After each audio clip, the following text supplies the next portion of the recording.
Brill, welcome everyone to the Lib Dem Podcast. I'm not John Potter, I'm Tom Morrison. John is currently on the ground in Somerton, I think. But he'll be joining us via the phone. And we're here to talk about the fantastic by-election that took place in Somerton and Frome last night. And we'll also cover the other by-elections in Selby and Uxbridge. And with me is the legendary Mark Pack, president of the Liberal Democrats and host of Never Mind the Bar Charts. How you doing, Mark? Lovely to join you. I thought when you were starting with legendary, you were surely going to introduce the other person who is with us today, who is a proper legend. A proper legend from the Lib Dem fortress of Barnsley. How are you doing, Hannah? How's things going? Yeah, all is well in the South Yorkshire hotbed of Liberal democracy here today. Thank you very much, Tom and Mark, for that. That's brilliant. And down the line, we've got John. Are you there, John? Can you hear us? I am. I'm very excited. It's a perfect day. We've had by-election success, test match special on the radio. Couldn't be happier. Fantastic. That's brilliant. Right. Well, let's get on to the big news. We have a new MP, Sarah Dyke. Is the MP for Somerton and Frome. Let's just recap on where we ended up last night. The Lib Dem candidate won with 21,187 votes. That's 54.6% of the votes. The Conservatives came a dismal second with just over 10,000 votes. The Greens in third, followed by Reform. Labour lost their deposit, and the Independent came with 635 votes. What a fantastic result. Mark, did you get a chance to go down to Somerton? I'm sure you did. You were there. Yeah, no, it was good fun campaigning there. And particularly, I think one of the things you only really pick up when you're doing conversations on the doorstep was not just that people are not voting Tory, but the reason why. And the thing I found was how you almost had to say nothing other than just sigh. You know, as in somebody would say, well, I usually vote Tory. And then I could say, I know. And now just, and that I think is what is both, I mean, sad for our country, but promising for us and dangerous for the Conservatives, is that Somerton and Frome, as with our previous by-election wins, wasn't about one policy or one candidate or one community. It was just that general, people have voted Tory for years and years and years, sort of throwing up their hands in horror and thinking, we've got to surely do something different. And therefore, you know, thankfully, picking a really good new MP in Sarah. But it's difficult, I think, to see for the Tories where they go from here other than to continued defeats. We shouldn't be complacent in any way, but it's not like there was just one thing they need to fix. Yeah, absolutely. And we're going to talk about the Uxbridge result, which I think is where we could talk about how we shouldn't be complacent against fighting the Conservatives. But yeah, I was in Somerton on last Saturday, and I completely get that. It's not even anger anymore. It's just like it's just the Conservative vote. It's almost they can't even be bothered to whinge anymore, is it? It's just done. Hannah, I know you were there. Oh, you there, John? Yeah, I was just saying they resigned to their fate almost, Tory voters. It was just, they were just sad. They just wanted it all to end yesterday. And the Tory Lib Dem kind of soft voters that I was doing in the Somerton area, it was so easy to convince them to vote. And it was just, the Tory vote just disappeared. It was just non-existent in our Shuttleworth. Yeah, that was the stuff that I was picking up last Saturday. And Hannah, you were there for a long stint, weren't you? You did like 10 days or so. Yeah. What was your take on it all? Yeah, so obviously John and I did a pod on this a couple of weeks ago. But yeah, so I was there, I think, similar to Mark, I was there sort of reasonably early on. So when I first arrived, the campaign had only been announced like 7 days ago. So it was very early doors, and I was knocking on the doors of people who, like, literally the first leaflet from the Lib Dems was still hanging through their letterbox. And there were a lot of those soft Tory consider yes.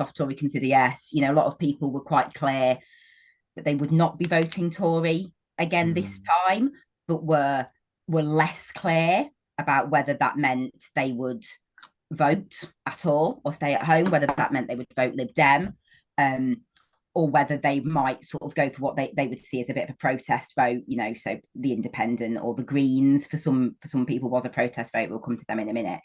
But I think it's a real testament to the absolutely epic campaign that the team ran in such a short space of time. What was it, Mark? Sort of 4.5 weeks? Yeah, it was. I mean, thank goodness parliamentary by-election timetables were increased in their length a few years back. Yeah, it was just so quick. And I think, you know, I've had a sort of couple of comments today, because obviously, you know, we, you know, like the campaign team, and we as the campaign team need to continuously put out that message of, we can't win that without you. It's close. You have to come. You know, you have to come and help. You have to come and help. And then obviously, like, we smash it with like a 11,000 vote majority, and everyone's like, "Oh, you didn't need us. Oh, you know, you didn't need to do all of that. You didn't need to make a fuss. You're always going to win it." But actually, that's not the case. If we hadn't delivered the campaign, and you know, these people got less than they would have had there been 6 weeks run into this, because you can only do what's physically possible. But if we had not got the people to go down there, if the down there had not, you know, people put in an absolutely epic shift, because this is not an easy constituency to campaign in. If they had not delivered the campaign, we wouldn't have won. Never mind winning with the majority. And that's often the way in Lib Dem by-elections. You have this kind of like, you have this critical mass of support who are those kind of like, you know, soft Tory consider yes, soft Labour consider yes, soft Green consider yes, who are all like, well, yeah, we kind of know we probably should vote for you, but, you know, we're just, we're not sure yet. And either all of those people don't, and you lose absolutely miserably, or you get the volume of campaign across that entire critical mass of people go on then, yeah, all right, boom, and they all move, and we win with a smashing majority. But there's actually not a lot of space in between for us. It's a bit all or nothing, which is why I like it. Absolutely. John, you want to come in there? Yeah, I think there's really important reasons why we also need to win really well. So the first one is that we knew we were going to have a competitive news cycle with Labour potentially winning 2. And so the way Lib Dems could hit that news cycle is by winning extraordinarily well.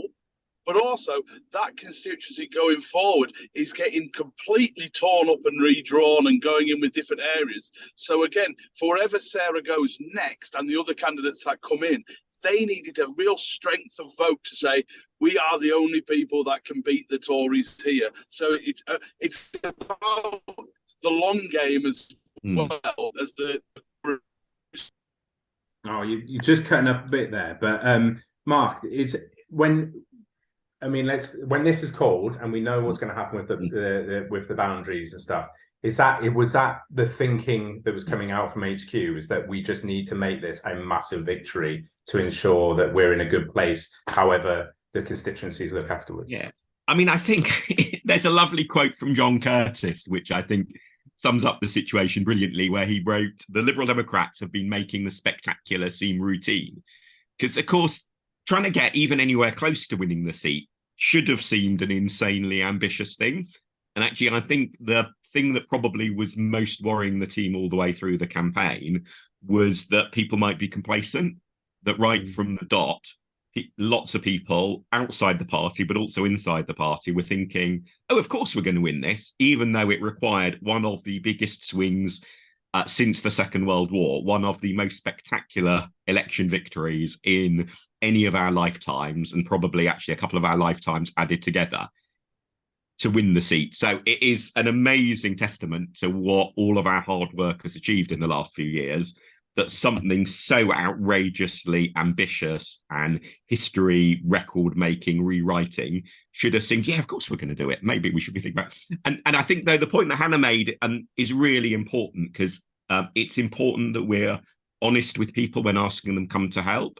So if we say, look, we've got a real chance of winning, that we really mean it. And I think, you know, I hope we got it right in the last few days of this campaign, because there were a huge number of soft Tories who, if you'd asked me 7 days ago to guess, are they going to break our way? I'd have said, well, probably on past form, we carry on our campaign, it will happen. But had we all just shut up shop and not campaigned for the last week, that wouldn't necessarily, have happened. So huge thanks to everyone, because I know a lot of people, particularly with the train strikes on polling day, made huge amounts of efforts of rearranging plans, etc., to come and help. And that absolutely was worthwhile, with the bonus, as John has rightly said, that it, with the boundary changes, it puts us in a much stronger position, for whatever, whichever seat of the two that Sarah decides to go for, and indeed our prospects in the other one as well. Yeah. And Hannah, you mentioned about the Greens, and because let's be fair here. The Greens threw a lot at this, but I was at Frome when I was there on Saturday, and they did. There was a campaign there, and credit where credit's due. It wasn't a terrible campaign. It wasn't a terrible campaign at all. And I thought there was a danger actually that squeeze vote, that tactical vote, was not gonna break our way enough. It turns out it did. And that's all been through the news today. I mean, I've even seen Carol Vorderman tweeting about tactical voting today. So there you go. Is this yet another? Do you think, Hannah, this is another kind of piece of evidence that goes into the public psyche about tactical voting and the importance of it, or do we need to keep on banging that drum to kind of push for this way of voting? I think we'll have to keep on banging that drum, but I think it's not, for me, it's not just the tactical voting drum, it's the end game of tactical voting. So, we don't want people to have to vote tactically for the rest of eternity, because we hate it. We want, and I don't mind saying that to people on the doorsteps. Look, I hate voting tactically. We all hate it, but we want electoral reform. We want proportional representation, and we know that the vast majority of the Labour membership wants that as well. I wouldn't like to speak for the Greens, but that's our end game. And I think if you ask people to vote tactically forever, you get a bit of sort of fatigue with that, as we've often seen to our cost, really. But it's not just about the tactical voting; it's the end game. I have to say though, I do wish that our vote was as resilient as the Green vote. It is very resilient. Yeah, and I'm sure Labour feel the same as well. I've yet to sort of have a chat to the team to see how happy they are with that kind of end result from the Greens, because that was they put some serious effort into squeezing the vote. It was really, really sticky, and when you consider the amount of additional squeeze material that was specifically directed at Greens, they're very cross about it. They're so cross and so sad, but they still kept they didn't just keep their deposit. They got double what they needed to keep the deposit. When there's even the vaguest sniff of us being the third horse in the race, our votes just evaporates and crumbles into deposit losing territory, doesn't it? Which is always very disappointing. So yeah, fair play to the team, because that was tough. I think it came down quite a lot from where it could be. But yeah, the campaigns, and the thing is, Tom, regular listeners know that none of us on the podcast are fans at all of pre-election pacts, of progressive alliances and that kind of thing. I would have, as much as the Greens were a bit of a thorn in our side throughout this by-election campaign, I personally would not have liked to see them not stand, because because that's not democracy. Do you know what I mean? You want people to look at that ballot paper and say, well, I'm going to make an informed choice as to who I'm going to vote for. And some of those people chose to vote Green. Some of them did it in the delusion that they could win. Some of them did it in the full knowledge that they wouldn't win. Both of which are fine, aren't they, to be honest? But, it's our job to do the work and make sure the votes come our way. It's not other parties' job to step aside from us, because it doesn't work. I heard a lot about Tory Green switchers, which is apparently a thing in Somerset, which is not something that I've ever encountered before. So who's to say, if the Greens hadn't stood, a massive chunk of those people wouldn't have just gone ahead and voted Tory? Who knows? Yeah, I think that Tory Green switching phenomena is a fascinating one, because it's so underexplored. If you look at the local elections, the Greens many of the most impressive local election, either by-elections or in the May elections, results for the Greens have come from them certainly taking seats. And when you look at the figures, it looks like taking votes as well off the Conservatives. And so I do wonder, you look at that Green vote share in Somerton and Frome, there's a temptation to think, oh, if only we could have squeezed them, more, we would have. But actually, I suspect some of those are people, if they'd not voted Green, they'd have voted Conservative. That there is I think if the Conservatives have obviously got a little bit of good news to hang on to, as we'll doubtless come on to from Uxbridge. But if you look at Somerton and Frome, the scale of the tactical voting and, our ability to win votes, but also the way the Tories fragment votes to people like the Greens. I mean, it's a really worrying picture. I think, the thing about any party that wins a general election is you have to have a broad coalition, which when you win is really impressive, but when you hit bad times can look really brittle. And my goodness, it looks like, it's an extremely brittle coalition at the moment, one that we gave a jolly good kicking to. Absolutely. And then talking of, let's explore this a bit more. So we've got Somerton and Frome now, and down the road, relatively speaking, Tiverton and Honiton. Does this mean that, are we heading back into the southwest now? Are we, we've got so I've just seen that Hannah wants to talk about something, so we will talk about that in a minute. So is it, we've got Yeovil nearby, we're looking at, we've Wells, all of these seats that we've held previously. Is this a return for the Lib Dems in kind of what is known as Paddy's heartland? Are we heading back into the southwest now? Oh, so I'll go to Mark on that. You're the party president. You can take this question. I think what it shows is that there is this other area that's not the blue wall. I mean, the blue wall is a very, very flexible phrase, but I think extending the blue wall all the way down into Devon and Cornwall, Somerset and Devon and Cornwall, would be breaking it beyond any use as a phrase. So there is this other opportunity now for us. And I think what is been common across both the two parliamentary by-elections we've now won in the southwest, but also our really good local election results last year and this year in the southwest, is that it's not enough just for it to be an area that historically we've been strong in. We also have to have the current a good, strong organisation. And where we've got current organisation and past history on our side, that definitely is now giving us credibility to start challenging again in places that we used to win, and in some cases haven't won for quite a while. And I think that's quite an exciting prospect, because also things like the regional media are really pretty strong across a lot of the southwest. So having more Lib Dems in the regional media with 2 MPs, having gone from 0 to 2 MPs in the region in not that long a period of time, is a really big boost to what do ordinary people who don't follow politics massively closely but see about us. So I think definitely there are some really interesting prospects there, but the lesson is both there's an opportunity there, but it's got to be where we're getting our organisation together as well. Yeah, absolutely. John, do you want to come in? I think history definitely helped us in this seat as well, because for those that don't know, this constituency had former bits of Paddy's constituency. Particularly when I was in the southern bit of it yesterday, a lot of people with that respect for Paddy. Also a lot, and we're going to remember that David Heath held this seat for a long time as well. And so Mark is absolutely right, as he always is. But when we look at the data on how well we do across the whole country, we do find that actually having a history and having good personalities, good Lib Dem activists, is really helpful when you want to build.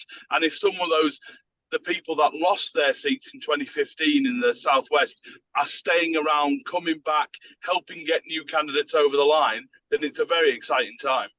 Yeah, it's really exciting. And I think just that, when you're in a place that has a historic Lib Dem vote. So I was door knocking, as I said, last Saturday, and there were people of a certain age and demographic that were coming out going, oh, yes, the Liberals. And you just know, as soon as you reference as the Liberals, it's like, this is a... I feel we're all being really cruel to Hannah here, talking about, all of these places with a long Lib Dem voting tradition, and people remember voting for the Liberals, which is, we should pay due respect to the brilliance of Hannah and the team in opening up new territory as well, which is definitely possible.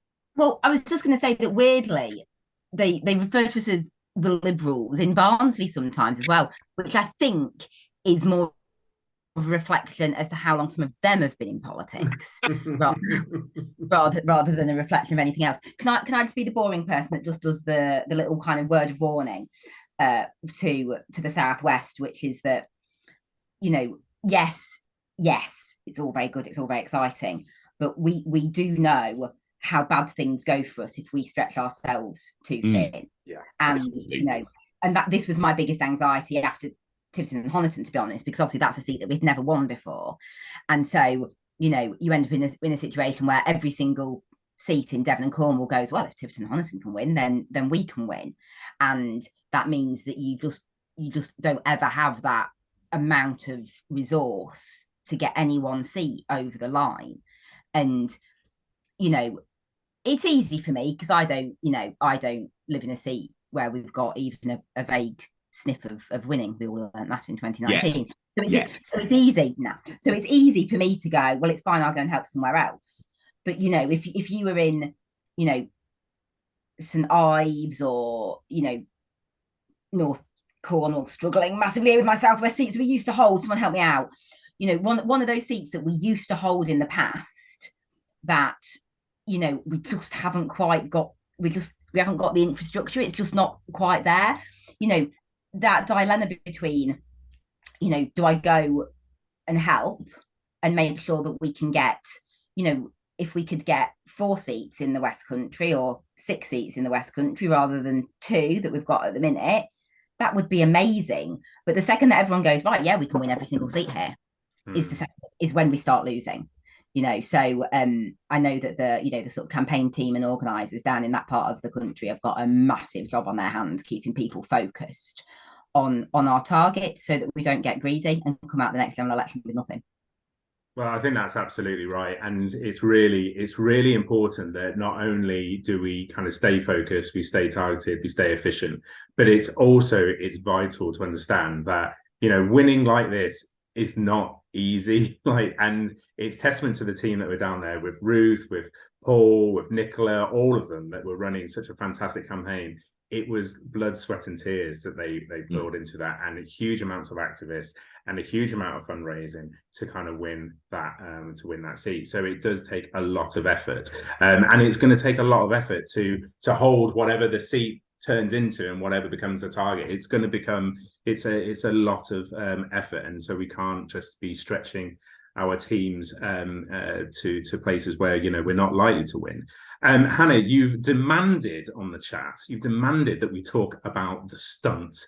And cheesy stunt. Because I have FOMO. I've had the worst FOMO this week. It's been the last week of term. It's all been just lightly horrific here from a sort of family life point of view. And I've had the worst by-election FOMO on top of it all as well. And I'm so gutted I missed out on it. But John Potter has been there, filming it. John, I want to hear about it. Tell us about the stunt. John, is John there? Oh, he's there. I've just dropped out. I'm back. Tell us about the stunt.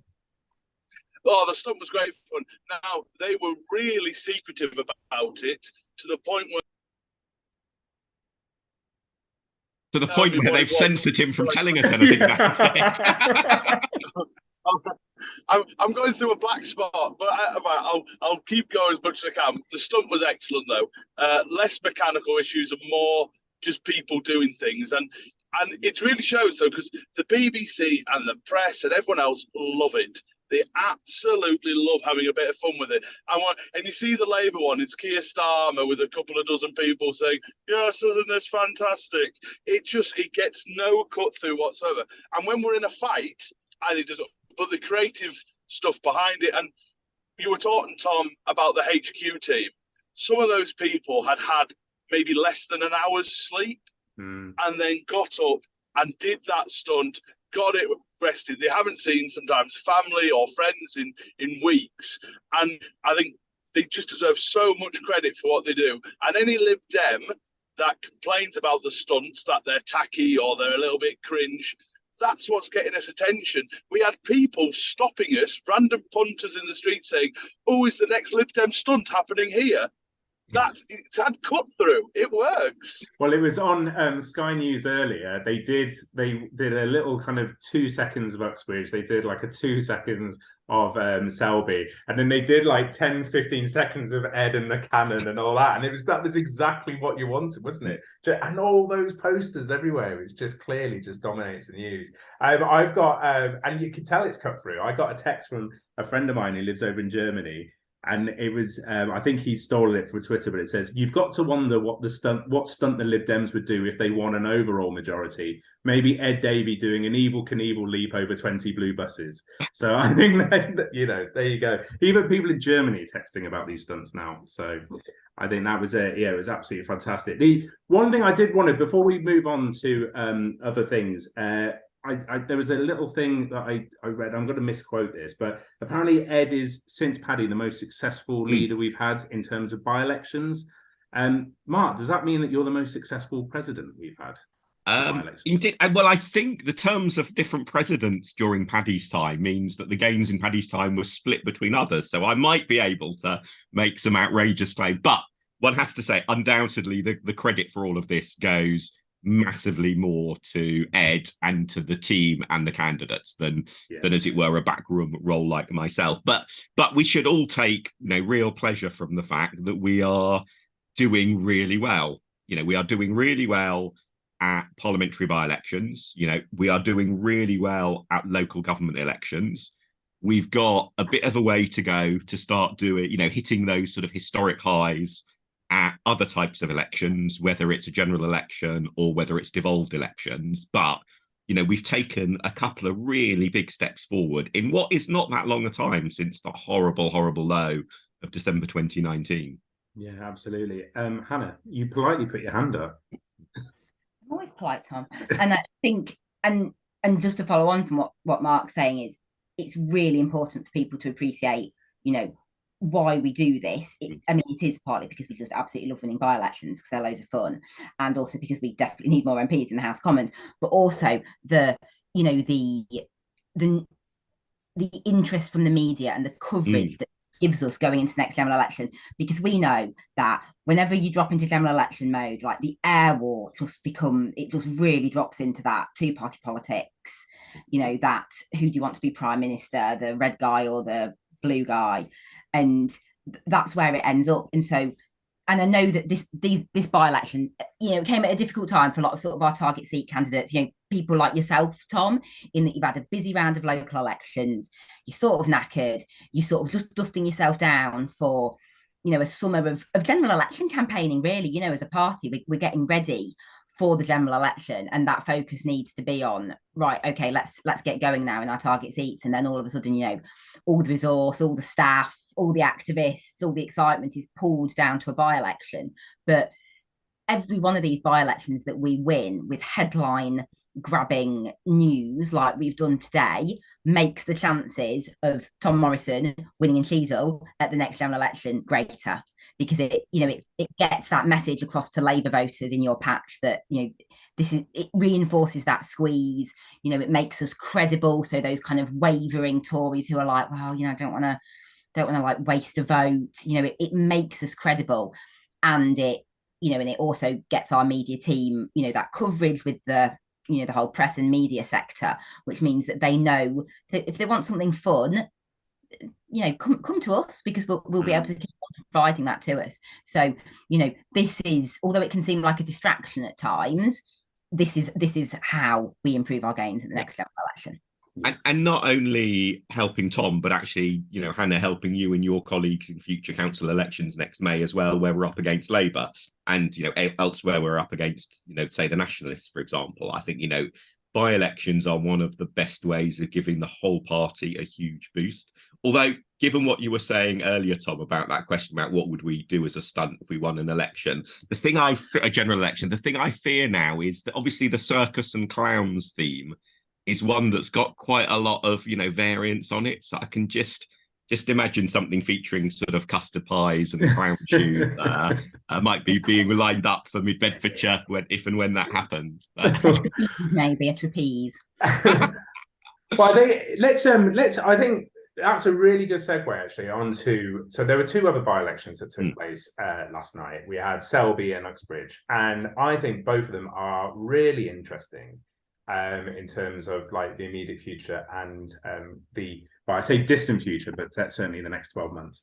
I want to start with Uxbridge. We talked a lot about how we can't take our foot off the gas. We've got to carry on. We've got to keep on building, and I think. I'll offer this up to you, Hannah. Considering the Tories have held on by the skin of their teeth, but they've held on in Uxbridge with what seems to be a kind of a one-issue campaign. Do you think the Tories may have found a little route into holding their seats at the next general election? Because I think that this is a tactical approach which they're going to have to. If I was at Tory headquarters, this is what I would be doing: is find the one issue that you've got in your constituency and hammer it. Forget the national picture, hammer that issue. It's interesting the way you phrase that, actually, Tom, because that's not generally how Labour and the Tories win their elections. That's generally our strategy, to kind of like get the national picture, go hyper local. It's not something that they generally do, because when you run the country, it's sort of a bit hard to take people's minds off that. So yeah, maybe. I mean, being me, Tom, I haven't really thought about this much from the Tories' perspective as I have from the Labour perspective, which is, I mean, like, they dropped a bollock there, didn't they? Like, to be brutally honest, this is one of the things that was very much on our minds in Somerton and Frome, which was it would be like really, really, really embarrassing if we didn't win this one, because all the previous ones, it's been a stretch. It's been a. Whereas this one, we were in second. We've had the seat in the past. We were the obvious choice. So I mean, obviously, they've got the win in Selby and Ainsley, which we'll come to in a minute, to sort of distract from it. But I think, okay, yeah, Ulez was clearly an issue, and clearly the Conservatives, went for that and absolutely exploited it. Fair play to them, fair play to them. Never, ever, ever, ever underestimate the Conservatives. Never. Massive mistake to underestimate them. But I also think it's exposed some weaknesses in the Labour Party, which is, number one, like, that seat was a slam dunk. In all the conversations people have been having, there's been an assumption that Labour are going to win that one. They've had their eye on it for ages. They've been campaigning there. I'm terrible at numbers. How far behind were they? I think they needed a 7%. It was a pretty modest swing. They need, as by-elections, go when you're the main opposition party. It was a pretty modest swing that they needed. Certainly considerably less, than they pulled off in Selby and Ainsley. So it was there on a plate for them, and they fluffed it. And why was that? Really easy to blame Ulez. I think it's never helpful, is it, when you've got a situation where your leader and your candidate are disagreeing with your London mayor on that. Like, that's not a good look, and the voters don't like that. So that surely didn't help. And also, I mean, I've heard, and I've no reason to disbelieve it, that Labour were sending activists from Uxbridge over to Mid-Beds, where they're trying to wind us up, trying to establish themselves as the contenders. And I think fundamentally they thought it was in the bag, and it wasn't. And that is concerning for them going into a general election, because they only had to win two. Right, they only had to win two yesterday. You have to win. You have to win a lot more than two. Look at the national polling. Look at the national swing. This is very small fry, but we had a very perplexing local council by-election result in Rotherham last week. So there was a by-election in Dinnington ward in Rotherham. I appreciate this has possibly not been on the listeners' radar. But this is the irony is, if you were talking about some small district in Iowa and US presidential caucuses, we would all know all about it. Yeah. You pay too much attention to US politics and not enough to Rotherham politics. I've always said that. People that are unfamiliar, obviously, Rotherham Council is Labour run. We all know that. There's always a very easy attack line against Labour in Rotherham. They don't have the greatest track record, but it's in Rother Valley constituency, which is a Conservative constituency. Lee Stafford, one of the 2019 Red Wall type seats. We won a by-election from the Tories in the neighbouring ward of Anston. I think not last December, the December before. And this by-election came about because the Tory councillor has timed out. So he did not turn up to a single meeting for 6 months, continued to claim his allowance. We campaigned, Labour campaigned, Tory campaigned. Should have been Labour should have won that. Yeah. They all campaigned on national issues. And not only did the Conservatives hold the seat, the Conservatives held the seat with like a 250 vote majority. What? Why? I said to one of our Labour councillors yesterday, what the stuff happened in Dinnington? And he said, I keep asking myself that question. I don't know. And it's just that lesson again. You cannot underestimate the Conservatives, claims of the Conservatives' total demise and wipeout. They're both exaggerated. You cannot get complacent. Labour did, and that's why they didn't win Uxbridge. There you go. I knew we were going to get Hannah's take on the Labour Party politics going on this. I was absolutely staggered when I saw I've seen some stuff on social media about people being dragged to mid-beds at a by-election which hasn't even been called yet, away from Uxbridge. So that was absolutely, it boggled me. John, I don't know if you put your hand up or you just put up a laughing emoji because Hannah said something funny. It was probably that Hannah said something very funny, but just come in if you want. I think it was. I think the Financial Times also used the phrase "Labour dropped a bollock." It's amazing how that much that goes around. No, but in a way, I'm actually quite glad Labour didn't win that seat because we've talked about it in the past how Labour need to have their wings clipped a little bit, otherwise they will go into Cheadle and Hazel Grove and other areas thinking they can win anywhere. And I think that was, I don't care. I don't want a Tory in there, but I also don't want Labour screwing up all our plans as well. So, whilst we had Labour dropping to quote everyone else has said it, so I'm going to say it, dropping a bollock in Uxbridge. We also had them winning in Selby. Just before we start talking about Selby, can I just big up Blaise Bakish for heading the Lib Dem campaign in Uxbridge.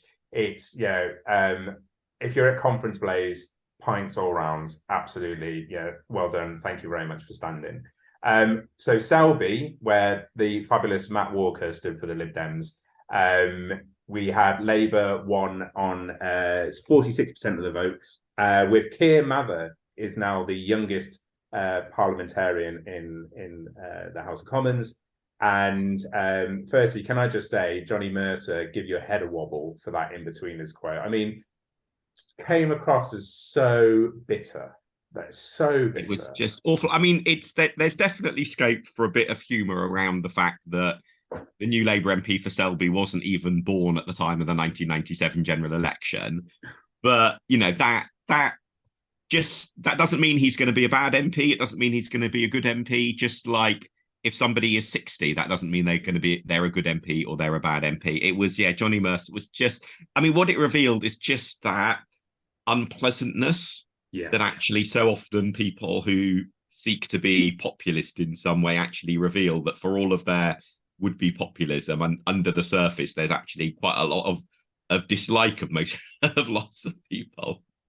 Yeah, exactly. It came across as it's everything that I cannot stand about the Conservatives. It was unpleasant and it was so arrogant. It was such an arrogant thing to say. But I found the Selby. So actually, it was yesterday where I was asked what I thought was going to happen, and I had Labour winning Uxbridge, but I thought they would miss out on Selby, and obviously it's the other way around. Which because I didn't think that Labour would be able to reach into kind of that more rural seat really. Do you think this means that we've just talked about them kind of, messing up in Uxbridge, which should have been a slam dunk, but perhaps does this mean that there are kind of no-go areas for Labour? I personally don't think there are at all. I knew Hannah would wince at that. I don't think there are at all. I honestly don't. But do you think there is if let's forget Uxbridge, if it was just Selby, would that have put Labour's tails up, and would they have been going elsewhere? Hannah, you've got something to say there, haven't you? I could tell. Always got things to say, Tom.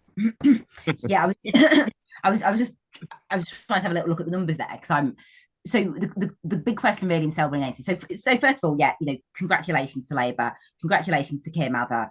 I completely agree with you. I massively dislike that kind of personal attack stuff. He will have put in a serious shift. This is not a safe Labour seat. This has not dropped onto his lap. He will have put in a serious shift to win. And to have won the selection. Labour are not exactly backward at the moment about blocking all sorts of people. So to have got through that selection itself, very impressive. Yeah, he must certainly tick some boxes for Starmer, mustn't he? So yeah, absolutely fair play to him. And he is looking at a rosy future, because I've mentioned this before on the pod, under the boundary changes, Selby itself goes into a constituency with Kippax and Methley, which I think he is going to find a much easier campaign than the one he's just won was, unless they get complacent, obviously. So I would be interested to know from people who know the numbers better than me, to what extent has that Labour vote reached out into that massive rural Toriness? So Labour got about 16,000 votes, didn't they, this time? How many of those are sort of in Selby, that that kind of main urban town? We know that the Conservative turnout was down massively, and I strongly suspect that really the vast majority of Conservative voters stayed home. I'd love to know how many sort of Tory Labour switchers they found, because you're right, that is fundamentally what they need to do to win the next general election. They need to switch Tory votes blue, and it's clearly they've undermined themselves a little bit with the Uxbridge result, because the line that their candidate used in his press was, we've rewritten the rules on where Labour can win. And that was clearly the message that they're wanting to bring out of it, that there's no-go areas. And that's why they're putting so much effort into mid-beds as well. Remember, that's a seat that they didn't win even in 1997. They're in second, we're in third, but they're trying to push us to one side and position themselves as the challengers. And for that reason, I personally would have preferred, like you, Tom, that the result was the other way round. But they've slightly kind of undermined that. Undermined, I have no idea. With missing out on the Uxbridge result, because it's like, it's just tainted it a little bit. They should have won that one, and they didn't. But fair play to them. And as you said, I sent Matt a message this morning saying a massive thank you to him, being a candidate in a unwinnable parliamentary by-election where we're going to get absolutely squeezed to death is a really quite thankless task, to be perfectly honest. The result there was exactly what I expected it would be: squeezed to death and deposit lost. It's just the way it is. I do know that we put some effort into the few doors that are coming into Harrogate and Knaresborough, and the word from those doors where people were saying, we don't want the Tories to win, we know how to vote tactically. When we are in your constituency at the general election, we will vote Lib Democrat. This time we are voting Labour. So, that tactical voting message is there. And it was definitely coming through from some of the pollsters that I was listening to this morning, where we're saying exactly what you were saying there, Hannah, that it seemed that actually it was Tory voters not coming out rather than Labour switching many, which would play into what we were hearing in Somerton and Frome of this kind of Tory voter just kind of going, and I guess we're best positioned to snatch soft Tories coming to, we can, our switches, it's easier for us to switch. And that's why we got an 11,000 majority, and they didn't. And is that the campaign that we run, or is that just that we're inherently more able? And it's not just because, remember, Tories, that rural, always Tory vote, Mm-hmm. that we can switch better than them. I think, though, there's also something attitudinally that we get right, which is actually illustrated by, imagine if you're on a sort of a protest march of some sort and you see somebody wearing a badge saying, or a T-shirt saying, "I've never kissed a Tory." And it's the sort of protest march where you think most of the people probably on this march are centre-left or left-wing, and you had to guess, is the person who's wearing that badge, are they a Labour or Lib Dem voter? I think just about everyone in both actually Labour and Lib Dem parties would say, actually, it's almost certainly going to be Labour, not Lib Dem. And I think that illustrates a sense of, there are good, decent people in all parties and there are awful tribalist people in all parties. But there is, I think, a genuine difference that we are much more open to thinking that the route to success is to persuade our opponents, or some of our opponents, to agree with us. So to switch, as opposed to sort of condemning those that we don't agree with. And in a way, I think this is partly what pro-European reformers got wrong around the referendum. Some of them basically viewing, if you support Brexit, you must be an idiot or a racist. But also that's partly what's happened with Ulez as well, I think, coming back to Uxbridge, is that, there are real effects on, negative effects in the short term on some people's lives in terms of having a big increase in the amount of money the state is taking out of their pockets and not having an immediate route to, well, how do I cope with this, particularly at such a cost of living crisis? And it's almost like the worst sort of environmental policy of putting a financial penalty on the least well off without the appropriate remedial measures, and with the benefits, as they often are with environmental issues, which is the big challenge with environmental campaigning, the benefits being very diffuse and long term. So, improving air quality in London is massively important and literally saves lives, but it's not like you're seeing, the ambulance going past you every week that won't go past you when the policy gets implemented. It's just a really good example, I think, of Labour being, Sadiq Khan especially, much too dismissive of people who actually have genuine concerns but can be won over.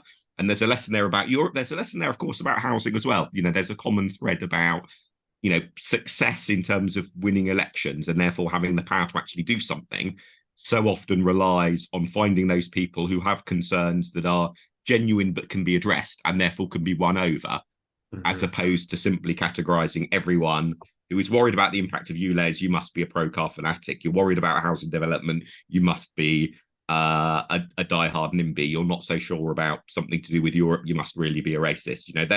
There are people who do fall into all of those categories, but political success comes from actually finding the people who don't fall into those categories and starting with respecting that they may have a decent reason for a different view. So I think the fact that you don't see us wearing those never kissed a Tory badge actually is I might almost say is our superpower, although bar charts are probably our superpower.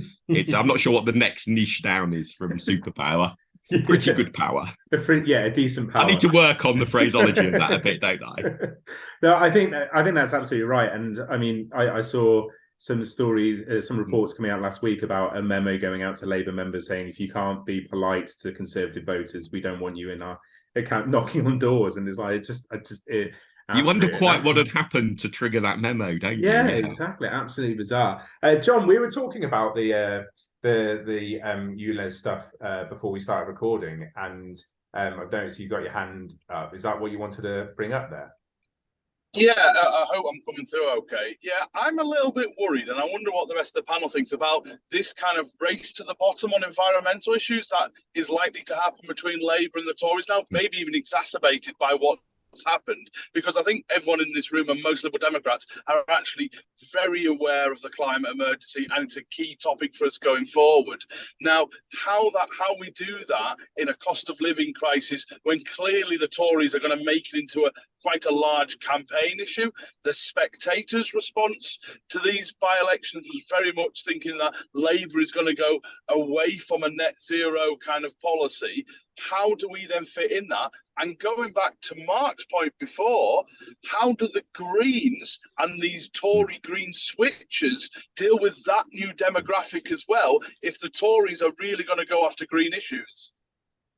I think it's a really good point, and it's absolutely it was the first thing that I saw when there's already apparently briefings against Ed Miliband from the Labour Party about his stance on net zero and all sorts. It's just like, oh my word, this is just classic Labour, just like lurching, whether it's child benefit caps or the environment, they're willing to throw something under the bus. Hannah.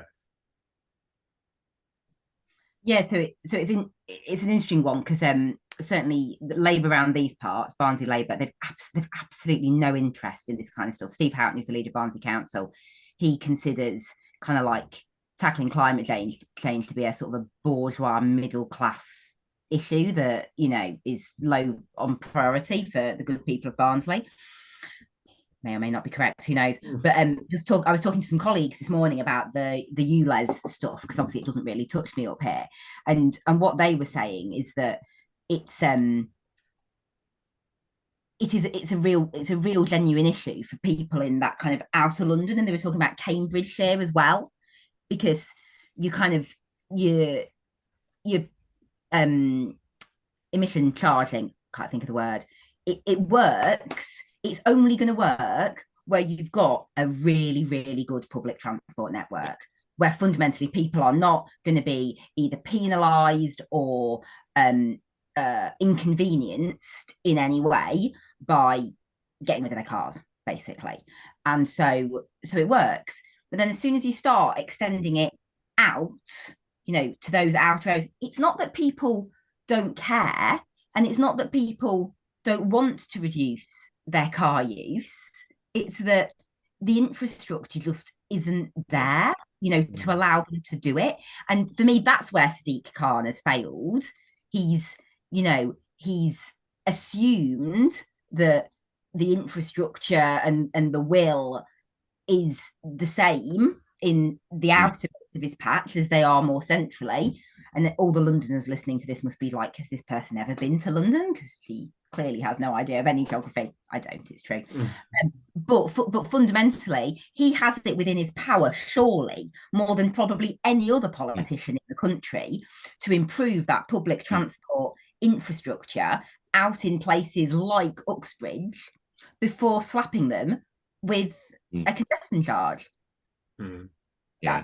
And I think for people outside London who, quite rightly in a way, quite reasonably, sometimes look on a bit enviously at the quality of public transport in London, it is worth mentioning that public transport in London is very much a sort of tale of two cities, in that, zone 1, zone 2. And this is why I think the initial, additional, charging for more polluting vehicles in central London actually politically was relatively straightforward, is that in sort of zones 1 and 2, there is a really good dense network of public transport with multiple options, classically available for routes and so on.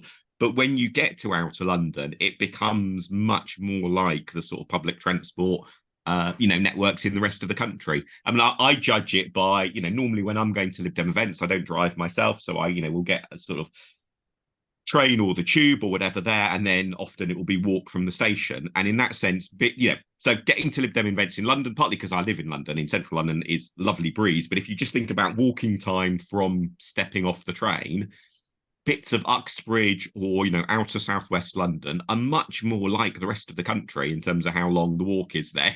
And that just reflects that there isn't the public transport infrastructure there yet that there really needs to be to make a policy like that work well. And I think, Sadiq Khan has just fallen into that sort of trap of being too dismissive.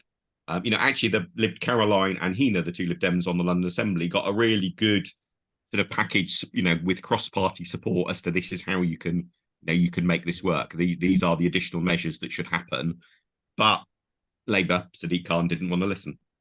And I think that's a massive problem here, isn't it? Is because there are, I think, so we had an issue in Greater Manchester where Andy Burnham was trying to put in the clean air zones, which exactly the same things it seems to be has happened with Ulez, where Burnham was trying to put on a policy that was just going to impact mainly small business owners who are driving kind of vans, and then taxi drivers, all those kind of things.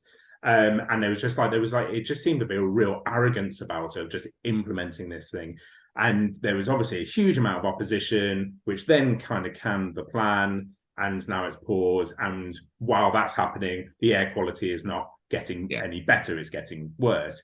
And Hannah, you said that, you know, there's this feeling, and you got this on the door, that actually clean air and climate change and net zero is this kind of middle class issue, but it's not really, is it? It's actually, air quality impacts the most deprived areas. We have net zero, climate change impacts the most deprived areas and the most deprived communities. So it's not a middle class issue. It's actually a quote unquote working class issue that we need to solve, because it's the poorer communities, it's those areas the most in need that are getting impacted by that. And with the Tories playing politics with it, Labour need to find a real adult voice on this, but instead my fear is they're going to run away from the issue and nothing's going to get sorted.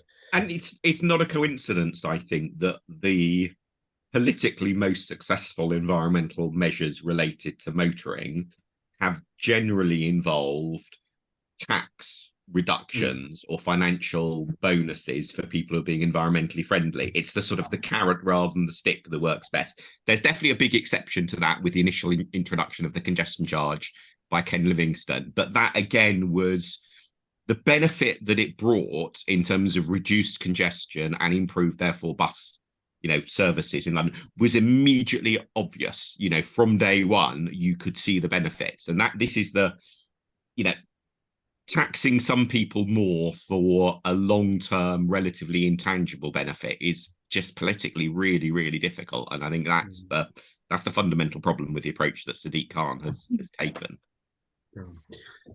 Go on, Hannah. Do you we'll end this bit of the topic and then we'll sign off. So I was just thinking, Labour are already running away from it, aren't they? Sadiq Khan must be seething this morning, because the Labour leadership and the Labour candidate, they failed to back him on this. And that's I know he's doubled down, but that's a really icky public position to be in. That shouldn't be happening, really. So they're already running away from it. Don't get me started on Keir Starmer, will be here all day, but yeah, I hope the Labour Party learn a few lessons from this. Absolutely. Well, listen, we've covered everything from the last 24 hours. I just want to end by saying fantastic, super well done to Sarah Dyke. Looking forward to seeing you in Parliament. Well done to the campaign team in Somerton and Frome. Mark Pack, thank you so much for joining us. My pleasure. Looking forward to seeing you at conference. Absolutely. Hannah Kitching, always a pleasure. Thank you very much for joining us. John Potter, you still there? I am. And can I just say hello to Sarah, who gave me such a lovely hug this morning and said she's an avid listener of the podcast. So that was really nice. And a final also, hello to our Australian listeners who said, you think that constituency is large, you don't know you're born when you come to Australia. So hello to our Australian listeners. Absolutely. Hello to our Australian listeners. I'm just going to end this by saying that if you're listening to the Lib Dem pod, thanks very much for joining us. Now, you need to do a favour for me. You need to get down to mid-beds, because we've got a potential by-election heading there, and think about how exciting it will be to win that, and think about what the stunt could be. What is that stunt going to be? We need to see that stunt if we win mid-beds. Custard pies, clown costumes. We've got the theme set. We've got the team set. I hope you're listening, Rhiannon. We need to make Lady Doris resign first. Maybe, yeah. Right, well, thank you very much, everyone. Have a lovely weekend wherever you are, and we'll speak to you soon.